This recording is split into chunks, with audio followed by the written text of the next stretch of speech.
জয় গো নারীর নীতি। স্বস্তি। তুমি ভাবিতে পারো তোমার স্বামীর প্রতি বা সংসারের প্রতি যাহা কিছু করণীয় শুধু তোমারই, কিন্তু বুঝিও ভালো পাইতে হইলেই ভালো করিতে হয়।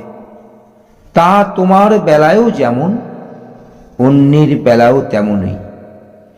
তুমি যদি অন্যের মঙ্গলে যাহা কিছু করণীয় পাওয়ার আশা না রাখিয়া যতদূর সম্ভব উদ্বেগ শূন্যভাবে করিয়া যাইতে পারো, দেখিবে পাওয়ার জন্য তোমাকে আর আকুপাকু করিতে হইবে না। পাওয়া তো আসিবেই।